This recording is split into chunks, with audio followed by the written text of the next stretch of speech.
ತುಮಕೂರು ಜಿಲ್ಲೆ ಕೊರಟಗೆರೆ ತಾಲೂಕು ಕಸಬಾ ಹೋಬಳಿ ವಡ್ಡಗೆರೆ ಗ್ರಾಮ ಪಂಚಾಯಿತಿ ವ್ಯಾಪ್ತಿಯ ಕುರುಡುಗಾನಹಳ್ಳಿ ಗ್ರಾಮದ ಸರ್ಕಾರಿ ಕಿರಿಯ ಪ್ರಾಥಮಿಕ ಪಾಠಶಾಲೆಗೆ ಭದ್ರತೆಯ ಜೊತೆ ಶಿಕ್ಷಣವು ಮರೀಚಿಕೆಯಾಗಿದೆ. ಸ್ಥಳೀಯ ಶಿಕ್ಷಕರ ನಿರ್ಲಕ್ಷ್ಯದಿಂದ ಲಕ್ಷಾಂತರ ರೂಪಾಯಿ ವೆಚ್ಚದಲ್ಲಿ ನಿರ್ಮಾಣ ಆಗಿರುವ ಶಾಲಾ ಕಟ್ಟಡ, ಅಡುಗೆ ಕೊಠಡಿ, ನೀರಿನ ತೊಟ್ಟಿ, ನೀರಿನ ಟ್ಯಾಂಕ್, ಕೊಳವೆ ಬಾವಿ, ಶೌಚಾಲಯವು ಸಂಪೂರ್ಣವಾಗಿ ನಾಶವಾಗಿದೆ. ಶಿಕ್ಷಕರ ಜೊತೆ ಮಕ್ಕಳಿಗೂ ಶೌಚಾಲಯ ಮರೀಚಿಕೆಯಾಗಿ ಬಯಲು ಬಹಿರ್ದೆಸೆಗೆ ಹೋಗೋದರ ಜೊತೆಗೆ ಕುಡಿಯುವ ನೀರಿಗೂ ಸಮಸ್ಯೆ ಎದುರಾಗಿದೆ. ಇದರ ಜೊತೆಗೆ ಶಾಲಾ ಕಟ್ಟಡಗಳು ಗ್ರಾಮ ಪಂಚಾಯಿತಿ ಅಭ್ಯರ್ಥಿಗಳ ಬೆಂಬಲಿಗರ ಪಾರ್ಟಿಯ ಕೊಠಡಿಗಳಾಗಿ ಬದಲಾಗಿದೆ.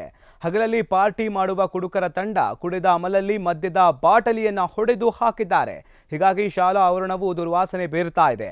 ಸರ್ಕಾರಿ ಶಾಲೆಯ ಕಟ್ಟಡ ಕುಡುಕರ ತಾಣವಾದರೆ ಅಡುಗೆ ಕೊಠಡಿ ಕುರಿಮೇಕೆಯ ದೊಡ್ಡಿಯಾಗಿದೆ. ಒಂದು ಬಿಲ್ಡಿಂಗ್ನಾಗ ಎಲ್ಲ ಎಣ್ಣೆ ಡ್ರಿಂಕ್ಸ್ ಎಲ್ಲ ಕುಡಿತಾರೆ. ಒಂದು ಅಡುಗೆ ಶಾಲೆ ಮಾಡ್ಯಾವ್ರೆ. ಆದರೆ ಕುರಿ ಪಾರಿ ದನ ಎಲ್ಲ ಕುಡ್ಕೊಂಡವೆ. ಒಂದು ಓವರ್ ಟ್ಯಾಂಕ್ ಮಾಡಿದೆ. ಅದೇನು ಓವರ್ ಟ್ಯಾಂಕ್ ನೀರು ಹಚ್ಚಿದ ಮಹಾನ್ ಭಾವರೇ ಇಲ್ಲ. ಇಲ್ಲಿ ನೋಡ್ರಿ, ಇಲ್ಲಿ ಯಾವ್ಯಾವ ಇದ್ಯಾವುದೋ ಇದೇನೋ ಇದು ಮಾಡ್ತೀನಿ ಅಂತ ಒಂದು ತೊಟ್ಟಿ ಮಾಡಿಸಿರು. ಅಲ್ಲೊಂದು ತೊಟ್ಟಿ ಮಾಡಿಸಿರು, ಅದ್ರಾಗೂ ನೀರಿಲ್ಲ. ಆ ಕಡೆಯಿಂದ ಒಂದು ನಲ್ಲಿ ಹಾಕ್ಸಿರು, ಅದೊಂದು 2 ದಿನಕ್ಕೆ ಹೋಯ್ತು. ತಿರುಗಿ ಈಗ ಈ ಕಡೆಯಿಂದ ನಲ್ಲಿ ಹಾಕ್ಸವ್ರೆ. ಅದ್ರಾಗೇನು 24 ಗಂಟೆ ಹೋಗ್ತಾರೆ ಇದಾಗ.